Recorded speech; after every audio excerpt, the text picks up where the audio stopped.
acceso a ella. Vale, creo que ya está grabando. Bueno, me presento, soy Raúl Portugués, soy psicólogo general sanitario, trabajando en 2 centros. Trabajo en un centro en Móstoles que se llama Luar y otro centro en Madrid que se llama Psicología y ECEA. Llevo ya 10 años de experiencia en el mundo de la psicología. Y hablando con Carlos, que luego nos va a exponer un producto para ayudar a la gestión de la ansiedad, pues me propuso el dar como una primera charla de qué es esto del sistema nervioso, qué es esto de la ansiedad, y de aquí un poco hablar de lo que da nombre a esta presentación, que es el equilibrio del sistema nervioso. ¿Qué vamos a tratar? Por un lado, como casi todo lo engloba el cerebro, vamos a hablar tanto de lo que es el sistema nervioso en sí, más generalizado, pero luego vamos a profundizar en el sistema emocional y en cómo entre los dos sistemas, que uno está dentro del otro, pues se va provocando todo esto que nos suena tanto de la ansiedad, la depresión, qué es, cómo se puede presentar. Y luego, bueno, pues al final vamos a dar algunos tips de cómo gestionarla desde el punto de vista más psicológico, conductual, y luego nos va a finalizar hablando Carlos sobre algún producto que ellos tienen en Codiez que puede ayudarnos en esto. Vamos a empezar a entender un poco de qué es el sistema nervioso. Bueno, si vais teniendo dudas, habláis directamente, me interrumpís y vamos resolviendo, si puedo, las dudas que os van pareciendo. ¿Qué es esto del sistema nervioso? Vale, pues dentro del sistema nervioso tenemos como 2 partes. Un sistema nervioso central, que es lo que tiene que ver con el cerebro y la espina dorsal, que está justo aquí atrás. Y luego, por otra parte, tenemos el sistema nervioso periférico, que ya tiene que ver con todos los restos de nervios, con médula espinal, columna, que salen de esta almendra central, que es el sistema nervioso. Dentro del sistema nervioso periférico aparecen otros 2 subtipos de sistema nervioso. Por un lado tenemos el autonómico, que es el que se comunica directamente con los órganos y con las glándulas internas, y por otro lado el sistema nervioso somático, que es el que se comunica con los órganos sensitivos y músculos voluntarios. O sea, voluntarios significa que nosotros como que tenemos un control sobre ellos para moverlos o que se paren o tensionarlos o relajarlos. Dentro del sistema nervioso autonómico tenemos otra doble diferenciación, que es el sistema simpático y el parasimpático. Y es justamente en esto donde más nos vamos a centrar, ¿vale? En el sistema nervioso simpático y el parasimpático, porque es el que luego ya veremos que es el que nos va a llevar a unas ciertas emociones o a otras, ¿vale? Para empezar, hemos hablado del sistema nervioso y hemos dicho que vamos a hablar de ciertas emociones como la ansiedad y la depresión, pero ¿qué es esto de emoción? Pues para hablar de emociones me gusta coger una definición que nos da Goldman ya hace unos años atrás, que nos decía que las emociones son una energía que nos permite actuar ante ciertos estímulos que aparecen. Estos estímulos que aparecen pueden ser externos como internos. O sea, yo puedo reaccionar ante una situación en la que veo un fuego, pero también puedo reaccionar ante un pensamiento de, madre mía, es que como entre en esta sala se van a reír de mí, ¿vale? Entonces, tanto por algo que veo o que percibo de mi entorno como algo que percibo de mi interior, mi cuerpo se va a preparar para yo dar una respuesta. ¿Cómo es esta preparación? Como hemos hablado de que la emoción es una energía, si nos acordamos del instituto, que nos contaban que la energía ni se transforma, o sea, ni se crea ni se destruye, que solo se transforma. Pues igualmente en las emociones va a haber esta transformación. Yo voy a dar una respuesta a un estímulo que está de fuera y lo voy a transformar en un pensamiento que es el mundo cognitivo, que son pensamientos, interpretaciones, ideas, y en una parte fisiológica, que son todas las reacciones corporales en las que, por entenderlo, no voy a tener como un control sobre ellas. Es como una respuesta innata de mi cuerpo. Y luego, la unión de la cognitivo y de la fisiológica es lo que a mí me va a dar opción de dar una respuesta motora. ¿Vale? Por ahí un paso más allá. La emoción sería la suma de lo cognitivo y de lo fisiológico. Eso va a ser la emoción en sí. Dependiendo de qué pensamientos me vengan y qué respuesta fisiológica dentro de mi cuerpo tenga, yo voy a decir si es miedo, si es enfado, si es tristeza, si es sorpresa, si es alegría. Eso es lo que tiene que ver como dentro de un mundo subconsciente, subcortical, donde yo no tengo forma de impedir que aparezca o de negarlo, ¿vale? Luego sí que es lo que tengo control, y aquí entra en funcionamiento ya el sistema racional, en la respuesta motora.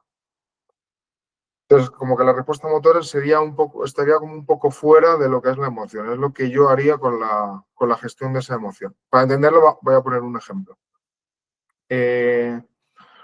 Yo estoy por la calle andando y detrás de mí veo a una persona con unas pintas un tanto sospechosas y a mí se me activa una energía dentro de mí encaminada al miedo. Entonces, ¿qué es este miedo? Pues la respuesta cognitiva que yo tendría sobre esta situación sería acelera el paso, como se ponga al lado tuyo te puede robar o te puede hacer algo. La respuesta fisiológica que podría ser pues, un aumento de la tasa cardíaca, un aumento de la tasa respiratoria, una tensión de la musculatura de las piernas, una sudoración, ¿vale? Y todo eso, ¿a qué me va a dar lugar? A la respuesta motora, por ejemplo, de echar a correr, ¿vale? Entonces, lo que va a diferenciar una emoción de otra para que nosotros le podamos dar nombre y diferenciar qué es, va a ser las respuestas cognitivas y las fisiológicas. Y la mezcla de esas va a ser lo que yo pueda decir si es miedo, si es enfado o si es alegría. Y la parte motora es la que yo sí que puedo gestionar, porque tengo un sistema racional, que ahora veremos dónde está, que me va a decir si lo puedo hacer o no. Por ejemplo, a mí el enfado, yo estoy hablando con alguien y la conversación y me está atacando, porque está diciendo alguna palabra que no viene a cuento sobre mí, entonces yo voy a tener, mi pensamiento va a ser es que le daría un golpe. Y mi cuerpo quizás quizás no, mi cuerpo se prepara a nivel de tensión de los brazos para que yo pueda hacer esta conducta de golpear, pero tengo un sistema racional que me dice, no, no puedes pegar, vete. Entonces, aquí es cuando hablamos que yo la respuesta motora sí que puedo hacer una gestión y por eso está como fuera de lo que es en sí la emoción. No sé si hay alguna duda, si hay, me preguntáis y volvemos a ello. Volvamos un poco a biología y a bioquímica. ¿Dónde está todo esto? De las bases neurológicas que hacen que aparezca o no una emoción.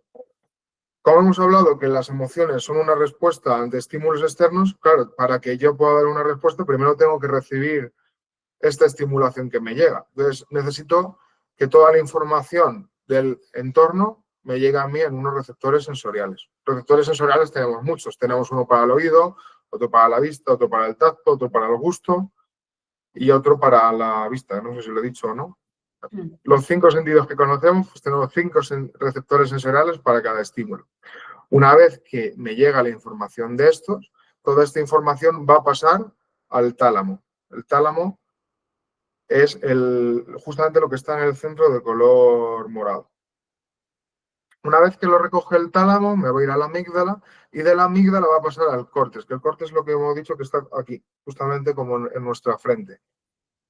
Todo este proceso se va a dar de una forma subcortical, por así entenderlo, se va a dar como de una forma subconsciente. Que esto lo que nos va a favorecer es que yo pueda dar algunos tipos de respuestas antes de ponerme en peligro. Sobre todo esto nos viene muy bien para el miedo. Si yo tuviese que procesar primero el entorno para luego dar una respuesta, a lo mejor estaría perdiendo un tiempo valioso para yo ponerme a salvo. Entonces, esto se va a dar como de una forma automática y luego va a ser el córtex el que me vigile que todo el sistema se ha dado acorde. Entonces sería mi cuerpo, por de forma subconsciente ha analizado la situación de peligro y luego cuando le llega toda esa información al córtex es el que analiza la situación y dice, vale, hay fuego, vale, hay se me ha ido la palabra, hay un león que me quiere comer, por ejemplo. Y entonces el que dice, vale, sí, el miedo es acorde, vamos a seguir con el miedo. O dice, no, es que lo que nosotros creemos que nos puede hacer daño es falso, no, esto no me puede herir. Entonces, como apaga el sistema. Esto le llamaríamos falsa alarma. Por ejemplo, que hay veces que pasa. Yo estoy tan tranquilo ahora dando la charla y de repente me aparece una arañita del tamaño de una mota de polvo. Pero yo de forma subconsciente se me ha activado este miedo y yo estoy activo. ¿Qué pasa? Que cuando me llega al córtex, yo ya tengo mi tensión muscular sin haber tenido conscientemente ese análisis de la situación y el córtex me va a decir, no, es una arañita de nada, esto a ti no te va a poner en peligro. Entonces es como que apaga el sistema y me vuelvo a relajar, ¿vale? Pero puede ser que no, que sea el león. Entonces el córtex veo que es un león el que me viene y entonces dice, no, sigue actuando. Y entonces es cuando yo me dejaría llevar por esta emoción y iríamos al estudio de las siguientes partes que hemos hablado del sistema nervioso. ¿Y cuáles son estas siguientes partes? Lo que hemos hablado al principio, lo que hemos hablado al principio de la división simpática y parasimpática, que luego un poco más adelante hablamos. ¿Vale? Entonces, un poco de repaso para entender, va a haber un procesamiento primero a nivel subcortical de la parte del procesamiento emocional y una vez que se ha hecho este análisis rápido pasa al sistema del córtex, que es aquí, que es donde está el sistema racional, que me va a decir si eso es acorde con la situación que está pasando o hay que suprimirlo porque es una falsa alarma. ¿Vale? Si hay que suprimirlo, ya está, se acaba ahí el procesamiento, seguimos normal. Y si hay que seguir con ello, porque de verdad el entorno me lleva a esa emoción, es cuando pasaríamos a las siguientes cascadas del sistema nervioso, que será el parasimpático y el simpático. Volvemos a las emociones. Cuando oímos hablar de las emociones, podemos dividir a estas en muchos tipos de clasificaciones, según su característica hedónica, o sea, si nos parecen más agradables o desagradables. Por ejemplo, la alegría la pondríamos en el cajón de emoción agradable, pero la tristeza la pondríamos en el cajón de desagradable. O la sorpresa la podríamos poner a veces en agradable o desagradable. O la ansiedad la pondríamos en desagradable. Pero también hay otra clasificación que puede ser el de innata o aprendida.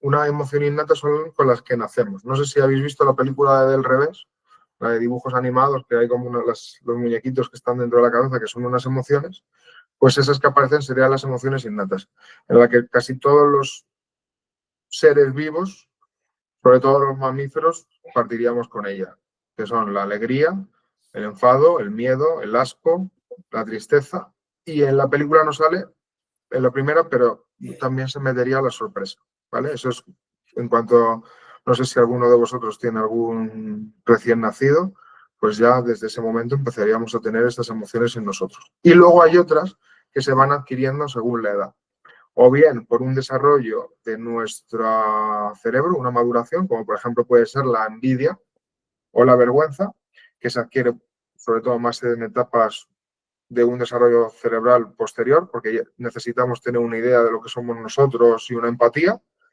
Y hay otras emociones que las aprendemos por la cultura, pues, por ejemplo, los celos o la soledad. Por otro lado, tenemos las emociones que son activadoras del sistema nervioso simpático, como hemos visto al principio de la diferenciación, y otras que son activadores del sistema nervioso parasimpático. Una, por ejemplo, una emoción activadora del sistema nervioso simpático sería la ira o la alegría o el entusiasmo. Y una emoción activadora del sistema nervioso parasimpático, pues por ejemplo podría ser la calma, la tranquilidad, la tristeza, ¿vale? El sistema nervioso simpático son como aquellas respuestas del cuerpo, emociones como que me activan y me agitan, y las del parasimpático serían las que como que me desactivan, me dejan un poco más plof. Pero no tienen por qué ser malas. Como he hablado, la tranquilidad o la calma y la tristeza serían activadoras del sistema nervioso parasimpático. Y unas son agradables y la otra es desagradable. ¿Vale? Otra diferenciación podría ser emociones primarias o emociones secundarias. Las emociones primarias son aquellas que aparecen de golpe a raíz del estímulo y las emociones secundarias serían como el resultado de esa cascada del sistema nervioso, de esa primera emoción. Por ejemplo, no sé si conducís o no, yo voy con mi coche, voy en Madrid, en la M30, un caos de carretera, y yo voy por mi carril derecho y de repente se me cruza alguien de forma mala, sin poner los intermitentes y de nada. Entonces, esa emoción primaria que me hace frenar sería el miedo. Pero ¿qué pasa? Que nada, milisegundos después de esa respuesta de miedo, a mí me viene el enfado. Y es cuando empiezo a pitar, empiezo a gritar en medio del coche, empiezo a hacer gestos muy amables con la mano, como sacar el dedo en gesto de amor, ¿vale? Esa emoción de enfado no es primaria, viene precedida como una cascada de una emoción primaria que sería el miedo, que es la que a mí me sirve como de supervivencia, porque si no me pareciese el miedo, yo no frenaría, ¿vale? Y luego se daría el enfado. Otra situación, me llega una mala noticia, pero estoy en un ambiente con mucha gente. Entonces me llega una mala noticia, entonces como emoción primaria me llevaría a la tristeza, porque es una mala noticia y va relacionado directamente con la tristeza, pero luego como estoy en un sitio con mucha gente me vendría la vergüenza por estar llorando en un sitio público. Entonces esa tristeza sería la emoción primaria, que es la que más relacionada está con el estímulo original, y luego la vergüenza sería una emoción secundaria. Y por último, la división de positivas o negativas. Esto es lo que más genera controversia. Las emociones son positivas, son negativas. Pues como hemos visto, hay veces que confundimos positivo con agradable y negativo con desagradable. Entonces, normalmente las emociones siempre van a ser positivas porque nos van a ofrecer un mecanismo de supervivencia para nosotros o una adaptación al medio donde estamos. Pero ¿qué pasa? Que como todo en la vida, no es siempre nunca ni todo o nada. Hay veces que las emociones van a coger un carácter negativo cuando se pasan en intensidad, cuando se pasan en frecuencia o cuando se pasan en duración. Pero no porque sean negativas en sí, se convierten en negativas porque yo no puedo adaptarme a mi rutina. Por ejemplo, si la tristeza por un fallecido, al principio es adaptativa, porque la tristeza lo que me va a hacer es prepararme para esa pérdida y hacer que mi sistema se renueve para poder yo continuar con mi día a día. Pero claro, 2 días de tristeza, bien. 3 días, bien. Pero ¿qué pasa si llevo un mes con esa tristeza intensa? Que ya empieza a ser de carácter negativo, porque a mí, por ejemplo, no me está permitiendo ir a trabajar. Entonces ahí es cuando hablamos que una emoción se convierte en desadaptativa, o sea, en negativa. En este caso ha sido por frecuencia y por intensidad. Bueno, casi por las 3, por duración, porque lleva un mes con ella, frecuencia porque a lo largo del día me viene muchas veces esa emoción de tristeza y la intensidad es excesiva. Hay en algunas emociones que cuando cogen un carácter negativo se le cambia el nombre. Por ejemplo, de la tristeza, cuando la tristeza se convierte en negativa ya hablaríamos de depresión. Pongo de intensidad como insuficiente, porque también hay veces que las emociones, si no tienen un mínimo de intensidad, tampoco me vienen bien. Si yo el miedo no tiene una intensidad suficiente, quizá a mí no se me activa el sistema de dar una respuesta y dejo que la presa me coja. O sea, no me sé la palabra, que el león me coma. Si yo voy por la selva, por la selva, no, por la sabana, veo leones y me aparece un miedo, pero con una carga muy baja, yo no voy a dar respuesta a ese miedo. Entonces mi cuerpo no se va a preparar bien para huir y el león es fácil que me coma. Y en este caso sería por insuficiencia, no por exceso. Pero claro, sería negativo porque hasta luego. No ha cumplido mi emoción con con la supervivencia. ¿Vale? Pero bueno, para resumir, casi todas las emociones van a ser en su mayoría positivas, pero hay veces que por estos parámetros de intensidad, frecuencia y duración se convierten en negativas, pero porque a mí no me van a dejar seguir con el día a día.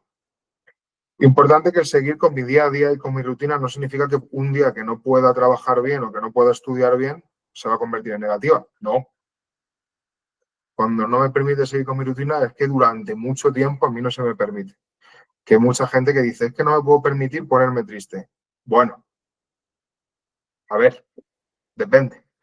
Si a lo mejor te tienes que tirar una tarde en la cama con una mantita y la almohada y llorar un rato y no quedar con tu amiga o con tu amigo, pues eso no es que no te permita seguir con tu día a día, es que también hay que dejar un espacio para esa emoción, ¿vale? Otra cosa es eso, que lleve ya 2 meses así y haya perdido mis relaciones sociales y mi trabajo. Entonces a lo mejor ahí ya coge otros matices. ¿Qué pasa cuando seguimos con el mismo, o sea, funciona de la misma manera? Me llega el receptor, tálamo, amígdala, llega a mi sistema racional que está en el córtex, que lo vigila. Pero ¿qué pasa cuando la intensidad emocional es muy alta?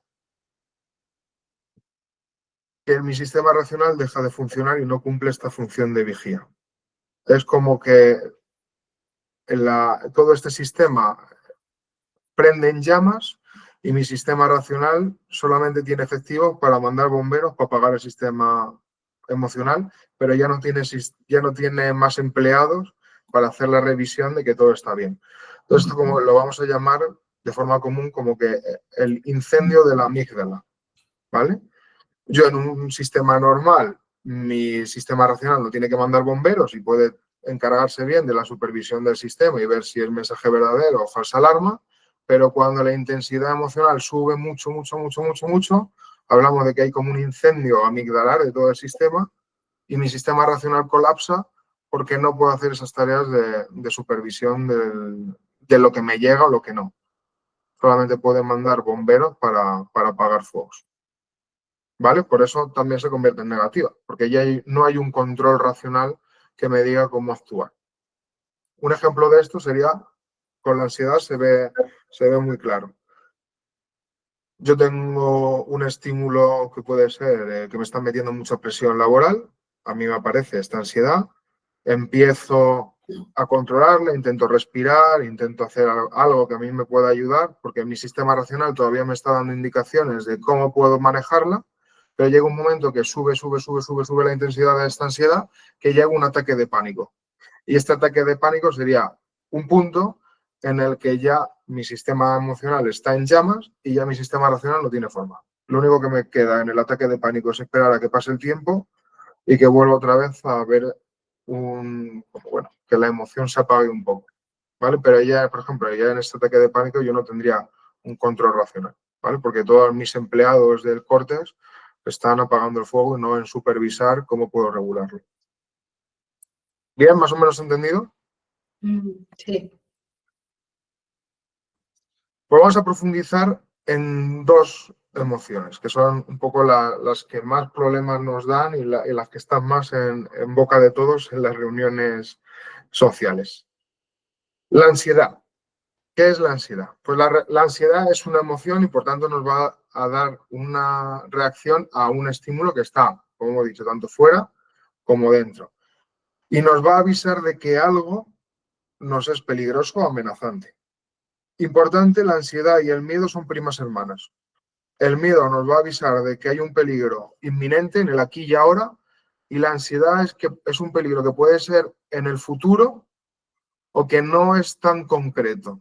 Tiene como un toque incierto, es como más abstracto, ¿vale? Pero vamos, a nivel de fisiológico y cognitivo, casi igual que el miedo, ¿vale?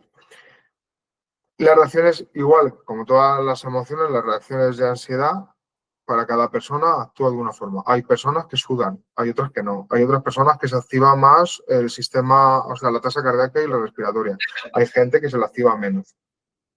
Entonces, cada persona es un mundo, ¿vale?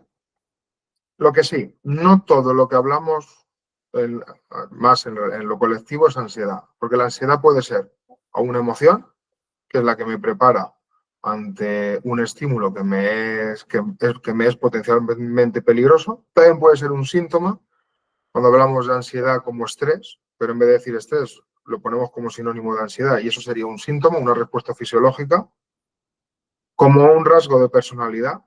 Igual que hay el neuroticismo, la extroversión, pues la ansiedad también es un rasgo de personalidad. Hay personas que son como más agitadas, más ansiosas, y hay otras personas que son como más pachonas, más plof, que fluyen más por la vida. Pues también es un rasgo de personalidad ese constructo de la ansiedad, pero también puede ser un trastorno que se recoge en el DSM-5 y en la CIE.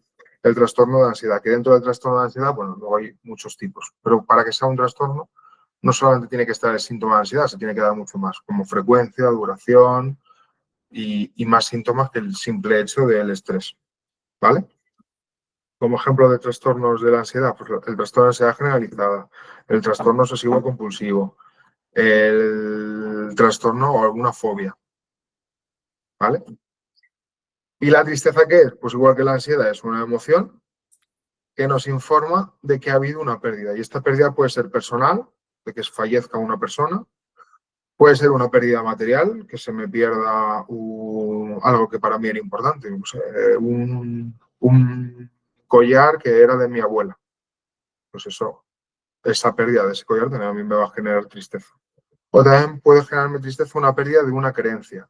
Las creencias son ideas que yo tengo que son muy arraigadas en mí. Si yo creo que mis padres son mi principal punto de apoyo y de repente mi madre y mi padre se van y me abandonan, yo voy a tener ahí aparte de una pérdida personal, voy a tener una pérdida de creencia, porque la creencia de que los padres son mi principal figura de apoyo está roto, ¿vale? Entonces eso, la tristeza no solamente viene por una pérdida de una persona, sino también por una pérdida de una creencia o un material, o también de una parte del cuerpo. Hay veces que se pueden sufrir duelos porque me han amputado un brazo. Entonces, tengo un proceso de duelo por esa pérdida del brazo, ¿vale? ¿En qué se va a caracterizar la tristeza? En un aislamiento en uno mismo. Es como que nos metemos en una burbuja y se nos disminuye la actividad y la motivación. Y esto lo que nos va a permitir es la gestión de esta situación dolorosa para conseguir una reintegración personal, para seguir con esa aceptación y que yo pueda seguir con mi día a día, ¿vale?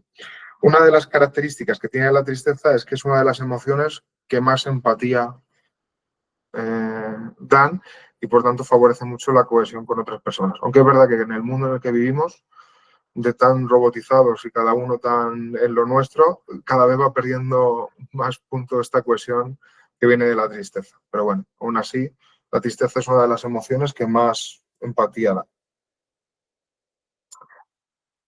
El estrés. El estrés sería una respuesta dentro de la ansiedad, pero como hemos dicho a veces, se utiliza también como sinónimo de ansiedad. Entonces, ansiedad y estrés, que son diferentes, pero muchas veces lo llamamos igual. ¿Qué sería el estrés? El estrés es una valoración cognitiva, o sea, son unos pensamientos que hacemos que salen de forma automática y consiste en una valoración de si yo puedo hacer frente a una demanda que me está viniendo del ambiente. Entonces, si yo valoro que puedo con lo que me viene, que yo tengo la capacidad para solventar lo que me viene, no aparecería el estrés. Pero si yo creo que no tengo la capacidad para solventar aquello que me viene o aquella demanda que me viene, entonces es cuando aparecería el estrés. ¿Es malo el estrés? Pues esto es como las emociones. Depende. Si yo tengo muy poco, va a ser malo porque no me permite hacer frente a qué tipo de demanda, pero si es muy alto, también va a ser malo porque mi sistema colapsa y yo no voy a poder. Entonces, lo resume en esta curva. Lo mejor es estar en el medio, porque si estoy en unos niveles de ventana de tolerancia del estrés, es a mí lo que me va a permitir el pico de rendimiento más óptimo. El estrés muchas veces está influenciado por la motivación. Si se me presenta una presentación como la que estoy haciendo hoy y estoy con un estrés muy bajo, en plan, me da igual, no va a servir para nada la presentación, pues esto va a generar que yo no la prepare y entonces la presentación sea un fracaso. Pero eso por el lado de muy poca intensidad del estrés. Pero si voy al extremo contrario, de que yo soy un saco de nervios, porque madre mía, y si me voy a trabar, y que no lo voy a hacer bien, y me van a juzgar, y la gente se va a aburrir, y no va a servir para nada, me van a tachar de no profesional, eso me generaría a mí un estrés muy alto que también va a hacer que la presentación sea un fracaso, ¿vale? Entonces, lo que tenemos que buscar siempre es una ventana de tolerancia al estrés para llegar a este máximo rendimiento. ¿El miedo es lo mismo que la ansiedad? No. Como ya hemos hablado, el miedo es para algo concreto, son primos hermanos, pero el miedo es para algo concreto y la ansiedad sería para algo más de cara a futuro o menos específico. Del miedo y la ansiedad, otra prima hermana que sale de esta sería la fobia. La fobia es un miedo, pero a nivel clínico. O sea, es más desproporcionado, irracional y fuera de control. Sería como lo que hemos hablado de cuando el miedo es muy intenso, que pasa ya de ese control racional, es cuando aparecería la fobia. El sistema está colapsado, mi racional solamente puede mandar bomberos, entonces no puede decirme, oye, te estás pasando, la araña no es tan peligrosa como tú crees, ¿vale? Porque simplemente se está limitando a apagar el fuego. Y al igual que el miedo no es ansiedad, la tristeza tampoco es depresión. La tristeza es una emoción y cuando esta emoción es muy frecuente y se dan muchos más síntomas, es cuando aparecería el cuadro depresivo. Pero la depresión es un trastorno, es un cuadro, es algo irracional, fuera de control. Y la tristeza es una emoción que sí que tiene control, es proporcional y es racional, ¿vale? Porque el sistema funciona bien. En el estado, las emociones principales del estado de ánimos siempre van a ser la ansiedad y la depresión. Y van a aparecer casi siempre de la mano porque comparten muchos aspectos comunes. La depresión se va a caracterizar por un bajo afecto positivo, que es la desesperanza. La desesperanza es que nada me importa, nada va a salir bien. Y un alto afecto negativo, que es la indefensión. La indefensión es llevado como un pensamiento, es haga lo que haga, no voy a salir de aquí. Y la ansiedad se va a caracterizar por lo mismo, por un alto afecto negativo, voy a seguir pensando que haga lo que haga, no voy a salir de aquí. Lo que lo va a diferenciar es que va a haber una hiperactivación fisiológica, ¿vale? Voy a estar como los suricatos en la sabana que están ahí con todo rígido mirando alrededor a ver lo que puede pasar.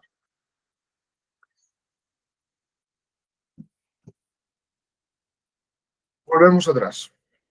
Hemos hablado del procesamiento emocional a nivel subconsciente y el racional es el que iba a diferenciar si iba bien o era una falsa alarma. ¿Y cuál va a ser el siguiente paso? Pues en la primera diapositiva que hemos visto del sistema nervioso simpático y parasimpático. Va a mandar la alerta. Y según diga si es una emoción u otra, si es una emoción que tiene que activar el parasimpático o una emoción que debe activar el simpático, en mi cuerpo se van a dar diferentes respuestas.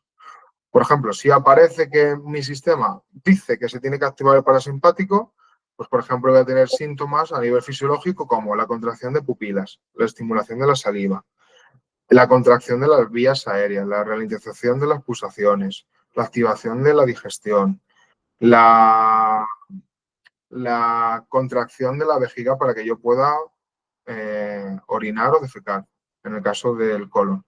Y por ejemplo, el sistema límbico se activa. Pero si mi cuerpo dice que no, que lo que se tiene que activar es el simpático, pues tenemos justamente las reacciones fisiológicas contrarias. La dilatación de las pupilas, la relajación de las vías aéreas para que vaya con más cantidad del oxígeno, aumenta las pulsaciones, se inhibe la digestión, las ganas de ir al baño se bloquean y no puedo ir, y la libido disminuiría. Entonces, va a haber como aquí, por eso lo del equilibrio, se va dando unas u otras. ¿Hasta aquí todo bien? Sí. Vamos con ¿qué es esto de la ventana de tolerancia? Hemos hablado del sistema parasimpático y el simpático. Tendríamos como dos polos, ¿vale? Y en los dos polos, cuando llegamos a esos extremos, es cuando yo no tendría el control. Pero mientras que esté en esta ventana de tolerancia mi sistema racional va a funcionar bien, va a poder dirigir bien y yo voy a estar con una cierta regulación. ¿Cómo yo voy a regularlo? Si yo me voy mucho a lo simpático, que sería la activación, yo tengo que hacer cosas que lo relajen, o sea, activar como la parte parasimpática. Si yo estoy muy activado de lo simpático y poco de lo parasimpático, lo que voy a buscar es cargar esta parte parasimpática para equilibrar la balanza y yo llegar a mi ventana de tolerancia para que mi sistema racional funcione bien. ¿Vale? Pero claro, esto no es que haya muñequitos en mi cabeza que me activen o me desactiven. Esta regulación de activación, desactivación de uno u otro va a estar favorecida por ciertos neurotransmisores. Los neurotransmisores son unos químicos que van a estar dentro de mi sistema nervioso, que lo que va a favorecer ciertas reacciones a nivel corporal, que son estas que hemos hablado dentro del sistema simpático parasimpático. Hay los neurotransmisores más conocidos o que más, bueno, socialmente conocidos dentro del estado de ánimo son estos que pongo aquí: la dopamina, la serotonina y la noradrenalina. Hay muchos más, como por ejemplo la acetilcolina, pero sobre todo nos vamos a centrar en estos, que yo creo que es los más comunes y los que más relacionados están. Sistema nervioso simpático, estamos hablando de la tristeza y de la ansiedad. Sistema nervioso simpático sería ansiedad, porque sería respuesta de activación fisiológica, y la tristeza sería una activación del sistema nervioso parasimpático, que serían como más respuestas del start fluff, ¿vale? Y esto va a ir por la balanza de estos neurotransmisores. Vamos con neurobiología. La dopamina. Bueno, tampoco hace falta esto que no lo aprendamos mucho, pero para ver un poco de dónde viene. La dopamina vendría de los núcleos accumbens y de la sustancia negra, y entonces se empieza a segregar porque mi sistema racional dice que se puede segregar y empezaría a repartirse por el córtex prefrontal y luego por el sistema nervioso, ¿vale? Por las siguientes partes de la musculatura. ¿De qué se encarga la dopamina? Pues es la que va a estar más relacionada con un estado de ánimo o bien positivo o bien negativo. Bueno, agradable o desagradable. Si yo tengo una disminución en el sistema nervioso de la dopamina, me va a llevar a un estado de ánimo más depresivo, a una sensación como de apatía, de que no me apetece hacer nada, a una sensación de cansancio, incluso problemas de sueño. Pero por el contrario, si yo tengo unos niveles de dopamina buenos, incluso con una cierta elevación dentro de mi ventana de tolerancia, pues esto me va a mejorar el ánimo, la atención y el aprendizaje. ¿Vale? Si me salgo, que es lo que pongo aquí de ojo, si me salgo de la ventana de tolerancia porque hay un exceso de dopamina en mi cuerpo, me iría muy a una intensidad muy alta de mi sistema nervioso simpático, pues podría caer en una etapa de manía. O sea, la etapa de manía es una etapa de mucha agitación, ¿vale? O incluso en una esquizofrenia. O en una adicción, ¿vale? La dopamina es la encargada del sistema de refuerzo y recompensa. Si yo no tengo regulada esta, voy a llegar a adicciones porque la adicción se caracteriza en que solamente quiero refuerzo. Por ejemplo, la tragaperra. A mí el ver cómo se mueven las turbinas, los engranajes de la máquina tragaperras es lo que a mí me hace el refuerzo. Entonces, yo consigo esa adicción porque estoy todo el rato dándole y echando dinero porque lo que quiero es más refuerzo, más refuerzo, más refuerzo, más refuerzo. Y esto sería por un desequilibrio de esa dopamina. Entonces, si falla porque está muy excedida y mi sistema racional no lo puede manejar porque está apagando el fuego, caeríamos en estas problemáticas. La serotonina. Igual, la serotonina es amiga del estado, de un buen estado de ánimo. Si mis niveles de serotonina están dentro de esta ventana de tolerancia, lo que me va a favorecer es un estado de ánimo alegre. ¿Qué pasa? Que cuando esta serotonina cae, los niveles, es cuando voy a estar en una activación más del parasimpático y me favorecería la aparición de la tristeza. ¿vale? ¿Qué pasa? Que si me excedo mucho de esta, en mi cerebro hay un exceso de serotonina, lo que me va a favorecer es que me aparezcan efectos ansiógenos, o sea, que me aparezca más la ansiedad, esa hiperactivación del cuerpo. Pero por otro lado, si tengo muy por defecto, o sea, tengo muy poca intensidad, muy pocas partículas o neurotransmisores en el cerebro, pues al revés, lo que me va a favorecer es una demasiada relajación y que me pueden llevar, pues eso, a un estado depresivo. ¿Vale? Entonces, pues esto como todo, lo mejor, en el medio está la virtud. Y la que nos falta, la noradrenalina, pues lo mismo. Lo que una activación del sistema noradrenérgico, lo que me va a favorecer es un estado de ánimo bien, correcto. Un exceso me llevaría a la ansiedad y un defecto muy por debajo igual me llevaría a la tristeza. ¿Vale? Y en el medio, en la virtud, pues sería pues, un fluir, lo que diríamos que me encuentro bien. ¿Cómo manejamos toda esta información? Lo principal es darnos cuenta de cómo estoy. Si estoy hiperactivado, si me encuentro muy ansioso, muy enfadado, muy fuera de control, muy abrumado, con ganas de hacer frente a alguien o de huir o de pelear, o si por el contrario me encuentro pues como más apático, como una sensación de que me pesa todo el cuerpo, aburrido, abatido, triste. Si me encuentro muy hiperactivado, lo que tengo que es aportar a mi cuerpo esos neurotransmisores. Pues, o sea, perdón, si me encuentro muy hiperactivado, lo que tengo que hacer es disminuir esa carga de activación de esos neurotransmisores. Entonces voy a hacer conductas que me hagan relajarme. Pues, por ejemplo, aquí pongo respiración diafragmática, mindfulness, técnicas de yoga, relajación, ¿vale? Aquí hay una técnica que yo la llamo de los 4 elementos. Lo digo 4 elementos porque es más fácil de conectar, que justamente me toca 3 de los pilares para la desactivación del sistema nervioso simpático. Porque hemos visto que en el sistema nervioso simpático aparece una tensión muscular. Entonces lo que busco yo es desactivar. Pues sentarme en una posición de cómodo, tirarme en el sofá, tumbarme en la cama, como que haciendo que el cuerpo me pese. Por otro lado, hemos hablado que el sistema digestivo se bloquean en la parte simpática. Pues, ¿qué voy a buscar yo? Beber agua, jugar con la saliva, tomarme un caramelo, ¿vale? No algo muy fuerte porque mi sistema digestivo está cerrado y me puede provocar un corte de digestión, pero bueno, algo como, tan sencillo como tomarme un caramelo, un chicle o beber agua para que se empiece a abrir, para yo darle señales a mi cerebro de, oye, no, esto que me estás queriendo decir no hace falta, no estamos en esa situación. Y por otro lado, habíamos hablado que en el sistema nervioso simpático mi respiración se acelera, pues justamente voy a buscar lo contrario, calmar esa respiración.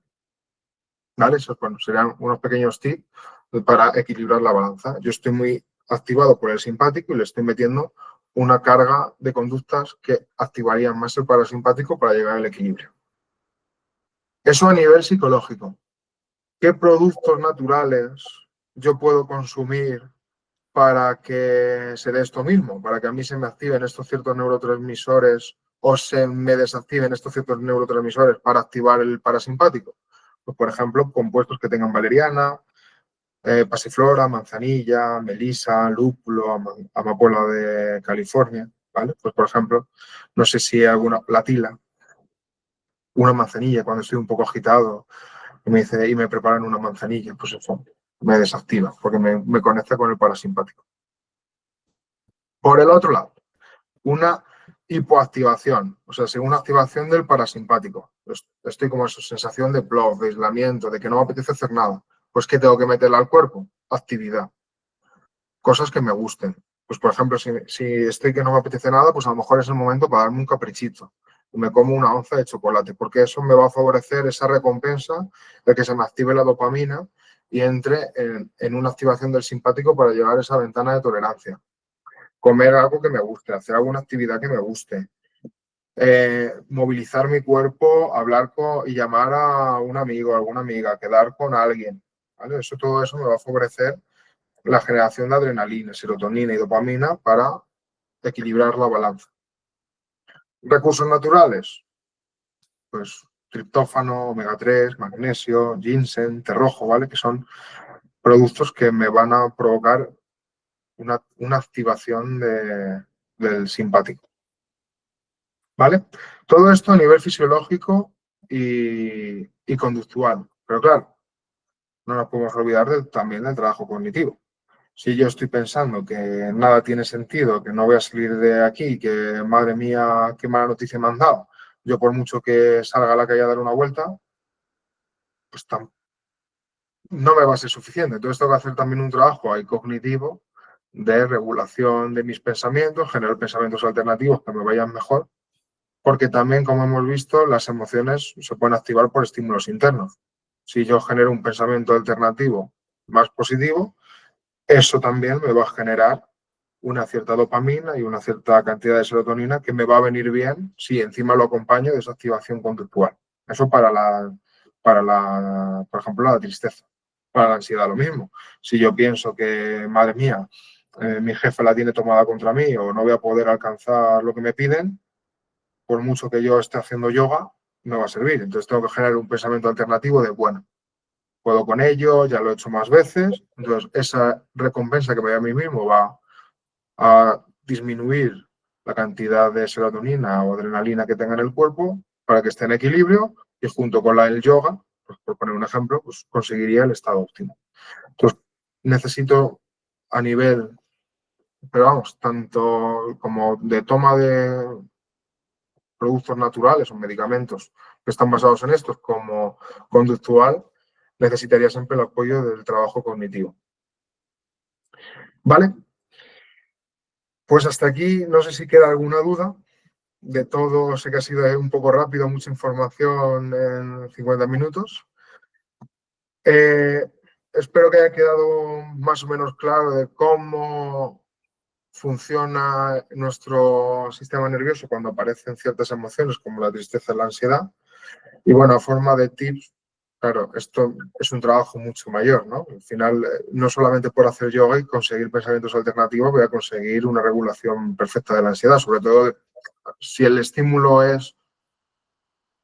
no es muy potente, quizás sí, pero si ya empiezo a concatenar situaciones estresantes y demás, bueno, pues a lo mejor sí que ya se necesita más ayuda de psicoterapia o de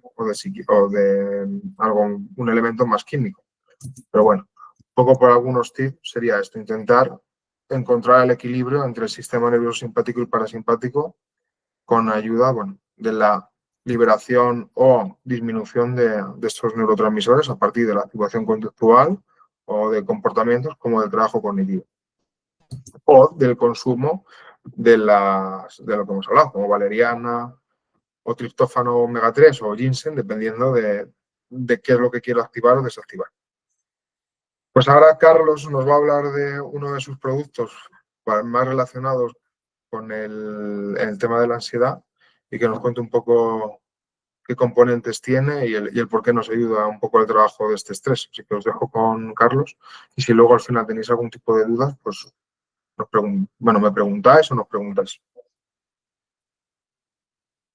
Bueno, pues muchísimas gracias, Raúl, por tu intervención. Yo creo que ha estado bastante interesante y más que nada, bueno, tampoco se trata de publicitar un producto. Codiet tiene soluciones naturales para cada necesidad y lo que es más importante, como ha comentado Raúl, es el equilibrio. O sea, esa ventana de tolerancia hay que mantenerla equilibrada y con terapias naturales como podéis realizar vosotros o con algún producto natural como los que puede ofrecer Codiet. Narbisol Forte, pues es un poco para relajar, relajante, lo que comentaba con la valeriana, el lúpulo y la manzanilla, pero también tenemos otros productos para cada necesidad, pues que sea pues, un poco para activar, no para relajar, como puede ser el caso este. Esto no se trataba de hacer una publicidad de productos, sino solamente que conocierais y un poco la visión de un profesional del tema psicológico, que está todos los días trabajando con personas para conseguir ese equilibrio que todos buscamos o que intentamos y creo que era lo más importante. Codiet lo único que hace es ayudar para que todos vosotros terapéuticas que ejercéis la terapia natural, pues que con productos naturales como puede ofrecer CODIEZ, que ese trabajo que vosotros hacéis con las personas se vea complementado y sea mucho más positivo. Nada más, agradeceros a todos vuestra participación y lo que hemos comentado, toda la grabación se pasará y se hará por medio del enlace. Muchas gracias a todos y reitero a Raúl por su intervención y su agradecimiento por esta charla que nos ha dado. Gracias a todos y buenos días.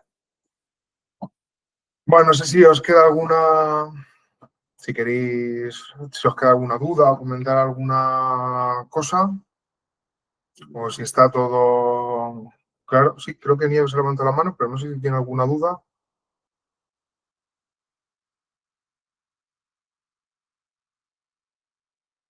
Vale, pregunta Nieves que si podría decirse que hay un exceso de dopamina durante la primera fase del enamoramiento. Sí, correcto. Cuando nosotros estamos, el enamoramiento es una forma bonita de llamar a la ansiedad. Cuando nosotros nos enamoramos, lo que estamos sintiendo en el cuerpo es puramente ansiedad, porque al final tenemos los mismos síntomas. Contracción del sistema digestivo, pensamientos intrusivos de nerviosismo de preparar la cita, si le gustará, si no, si me mirará, si no me mirará, si le doy un beso, si todavía no, etcétera. Tensión, sudoración. Pero lo único que como estamos en un ambiente más bonito, más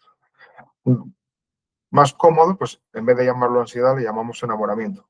Entonces, como algo parecido a la ansiedad que es, sí que tiene un exceso de dopamina, pero no porque sea malo, sino al revés, porque nos está preparando el cuerpo para pasar por esas primeras citas de la mejor forma posible.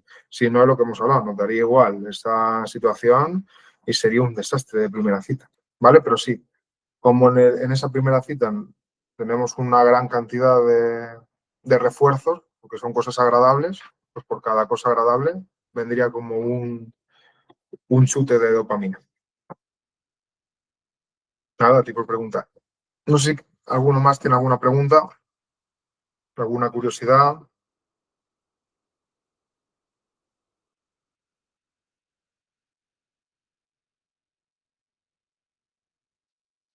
Nada.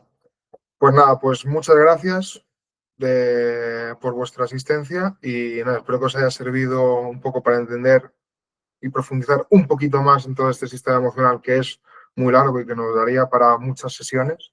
Pero bueno, pues espero que con esta charla hayáis podido entender algo un poco más y saber cómo funciona.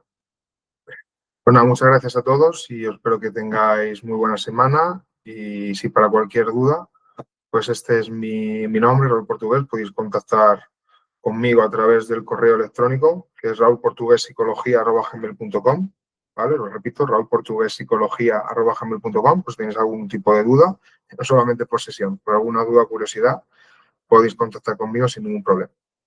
Lo dicho, que tengáis buena semana y un placer haber estado con vosotros.